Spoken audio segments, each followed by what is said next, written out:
அன்பு நேயர்களுக்கு கனிவான வணக்கம். பெரும்பான்மை கிடைக்காவிட்டால் காங்கிரஸ் கட்சியின் ஆதரவு தேவையில்லை. விசிக தேமுதிகவினுடைய ஆதரவை நாடும் திமுக.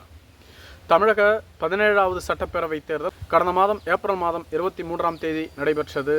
மே 4இல் ரிசல்ட் அறிவிக்கப்படும் என கூறப்பட்டுள்ளது. மேலும் 29ஆம் தேதி எக்ஸிட் போல் கருத்து கணிப்புகளினுடைய முடிவுகள் வெளியிடப்பட்டிருக்கிறது. இதில் 4 நிறுவனங்கள் திமுக தான் மீண்டும் வெற்றி பெற்று ஆட்சி அமைக்கும் என்று கூறியிருக்கிறார்கள். 3 நிறுவனங்கள் அதிமுக தான் வெற்றி பெற்று ஆட்சி அமைக்கும் என்றும், ஒரே ஒரு நிறுவனம் மட்டும் தாவேகா வெற்றி பெறும் என்றும் கூறப்பட்டுள்ளது. மேலும் கடந்த காலங்களைப் போன்று இந்த முறை திமுக அறுதி பெரும்பான்மையில் வெற்றி பெற முடியாமல் சென்றால் என்ன நிகழும் என கேள்வி எழுப்பப்பட்டிருக்கிறது. காரணம், கடந்த காலங்களில் இருமுனை போட்டி மட்டுமே இருந்தது. ஒன்று அதிமுகவிற்கு வாக்களிக்க வேண்டும், அப்படி இல்லை என்றால் திமுகவிற்கு வாக்களிக்க வேண்டும். இவற்றை விரும்பாதவர்கள்தான் நாம் தமிழர் கட்சியை தேர்ந்தெடுத்தார்கள். நாம் தமிழர் கட்சியும் 3வது ஆப்ஷனாக மிக வேகமாக வளர்ந்து கொண்டிருந்தது.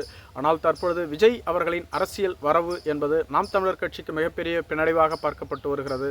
அதிமுக திமுக வேண்டாம் என்பவர்கள் தற்பொழுது விஜயை ஆதரிக்கிறார்கள். மேலும் இளைஞர்கள் சிறுபான்மையினர்களும் விஜயை ஆதரிக்கக்கூடிய மனநிலைக்கு வந்துவிட்டார்கள்.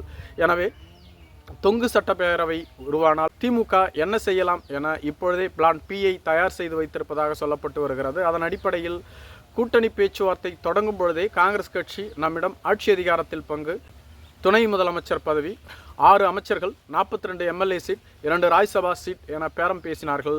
ஒருவேளை தமிழகத்தில் தொங்கு சட்டசபை உருவானால் நாம் அவர்களோடு சேர்ந்து ஆட்சி அதிகாரத்தை பகிர்ந்து கொண்டால் கண்டிப்பாக நமக்கு தொடர்ந்து பல்வேறு விதங்களில் நெருக்கடியை கொடுத்து வருவார்கள்.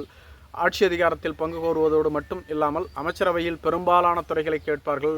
ஒவ்வொரு முடிவு எடுக்கும் பொழுதும் நாம் இங்கிருக்கும் தலைவர்களை விடுத்து டெல்லியை எதிர்பார்க்க வேண்டிய சூழ்நிலை ஏற்படும். அதுபோன்ற ஒரு சூழ்நிலையை உருவாக்கிவிடக்கூடாது. அதற்கு பதிலாக நமது கூட்டணியில் நம்பகத்தன்மை வாய்ந்த கட்சியாக விடுதலை சிறுத்தைகள் கட்சி காலம் காலமாக இருந்து வருகிறது. எனவே விசிகவினுடைய ஆதரவை பெறலாம். ஒருவேளை விசிகவினுடைய ஆதரவும் போதாத போது நாம் தேமுதிகவினுடைய ஆதரவை பெறலாம். மேலும் கம்யூனிஸ்ட் கட்சிகள் இருக்கிறது.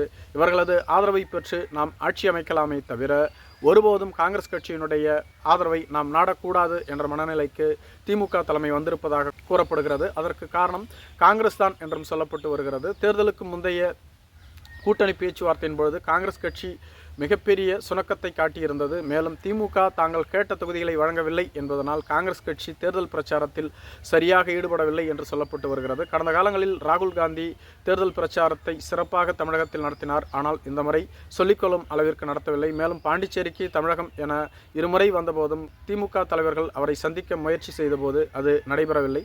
மேலும் கூட்டு பிரச்சாரத்திற்கும் அவர் ஒப்புக்கொள்ளவில்லை. மேலும் தேர்தல் முடிந்த பின்பு எக்ஸிட் போல் கருத்து கணிப்புகள் வந்த பிறகு செல்வ பெருந்தகையை காங்கிரஸ் கட்சியின் தலைவர் ராகுல் காந்தி அவர்கள் அழைத்து டோஸ் விட்டதாகவும் சொல்லப்பட்டு வருகிறது. நான் ஏற்கனவே கூறியிருந்தேன், விஜய் அவர்களுக்கு கண்டிப்பாக 25% மேல் வாக்கு வங்கி கிடைக்கும்.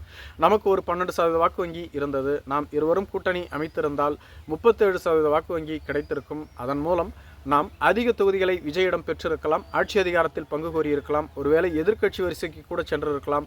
இவை அனைத்தையும் கெடுத்து குட்டிச்சாவராக்கிவிட்டீர்கள். நீங்கள் உங்களை போன்ற தலைவர்கள் தொடர்ந்து தமிழகத்தில் இருப்பதனால் தான் தமிழகத்தில் காங்கிரஸ் கட்சியால் வளர முடியவில்லை.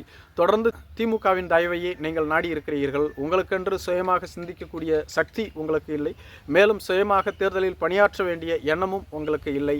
யாராவது வாக்கு சேகரித்து கொடுப்பார்கள், நீங்கள் வெற்றி பெற்றால் போதும் என்ற மனநிலையில் தான் தமிழக தலைவர்கள் இருக்கிறீர்கள் என கடிந்து கொண்டு விட்டதாக சொல்லப்பட்டு வருகிறது. இதனால் செல்வ பெருந்தகை தேர்தல் முடிந்த கையோடு தனது தலைவர் பதவியை ராஜினாமா செய்ய உள்ளதாகவும் சொல்லப்பட்டு வருகிறது.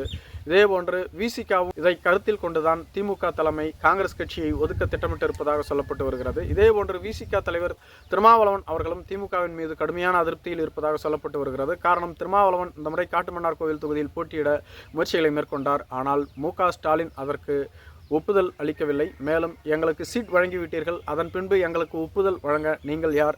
நான் எந்த தொகுதியில் வேண்டுமென்றாலும் போட்டியிடுவேன். கூட்டணி கட்சி என்ற முறையில் எங்களுக்கென்று தனித்த சுதந்திரம் இருக்கிறது. அதில் திமுக தொடர்ந்து தலையிட்டு வருகிறது என ஆதங்கப்பட்டு கொண்டதோடு மட்டும் இல்லாமல் விசிகாவை சேர்ந்த 3 முன்னாள் எம்எல்ஏக்களான ஆலூர் ஷானவாஸ், எஸ் பாலாஜி மற்றும் பனையூர் பாபு போன்றவர்களை திமுக தனது கட்சியில் இணைத்துக் கொள்ளவும் முயற்சிகளை மேற்கொண்டு வருவது திருமாவளவனுக்கு அதிருப்தியை ஏற்படுத்தி இருப்பதாக சொல்லப்பட்டு வருகிறது. நன்றி.